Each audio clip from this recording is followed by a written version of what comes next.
Luego, por ejemplo, hay un ensayo de un compañero mío que está aquí presente, Alejandro Arranquero, que analiza el concepto de escritura alternativa, de comunicación alternativa, y qué es comunicación alternativa en el presente desde una sociedad socialista como es la cubana. Replantea un poquito lo que es la escritura alternativa.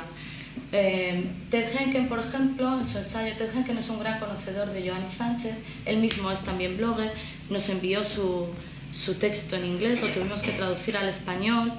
Es un ensayo de mucha profundidad, pero además también con un tono muy personal, porque él conoció y entrevistó personalmente a Joannis Sánchez y se mantiene en contacto.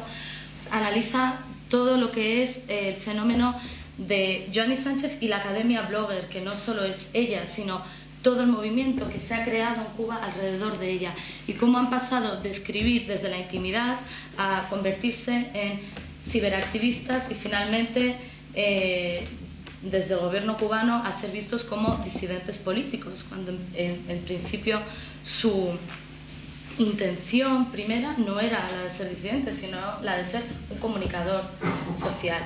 Entonces, bueno, por un lado los ensayos hacen un recorrido muy interesante sobre lo que está pasando en Internet hoy en día en Cuba. También Rafa Rubio, que está también aquí presente, desde el derecho, analiza lo que son las herramientas de escritura de Internet en Cuba y cómo Internet está llevando todos estos cambios en la sociedad cubana, con datos muy válidos, muy bien investigados. Entonces, lo que ofrece el libro es un libro que un poquito lleva a confusión, porque alguna gente ha pensado que se trataba de una recopilación de posts cubanos, de posts de la blogosfera cubana, y es bastante más complejo que eso. Es decir, están los ensayos, están estos posts que fueron elegidos, como he dicho, teniendo muy en cuenta que los bloggers hablaran desde su propia intimidad, desde su propia persona, y mantuvieran esa esencia. Y luego están los testimonios. Los testimonios es otro aspecto también muy válido. Partieron en principio, la idea era una pregunta muy sencilla, que es, pues, ¿tú por qué blogueas? ¿Por qué escribes un blog? Y entonces lo que buscábamos en esto era que fueran textos inéditos para darle ese valor añadido al libro que los bloggers jamás hubieran publicado antes en ningún libro y en ninguno de sus posts, en ninguna de sus entradas en las bitácoras, y que de alguna manera ellos mismos reflexionaran sobre su labor como bloggers y sobre su labor por la sociedad civil cubana y cómo se está construyendo la sociedad civil cubana, pero desde la voz de ellos, no ya aquí nosotros los académicos estudiando un fenómeno comunicativo como es el de la blogosfera, sino desde su propia voz. Y esto es también un documento que yo considero interesante, muy válido y único que tiene este libro, que no se puede encontrar en los blogs ni en la prensa, que es esa reflexión que hacen ellos desde sí mismos. Entonces, son tres tipos de documentos que se unen aquí, que al leerlos en su conjunto, lo más difícil quizás para mí como editora fue darles una coherencia.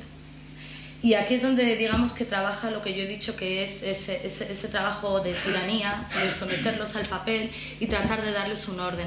¿Cómo clasificas textos tan disímiles, posts tan diferentes, estilos tan distintos y incluso enfoques políticos distintos? Porque desde el título Libertad de Expresión yo también quería dar vía libre a que toda la gente tuviera la ideología que tuviera, la religión que tuviera, escribiera desde Cuba, desde Canadá, desde Alemania, desde Inglaterra.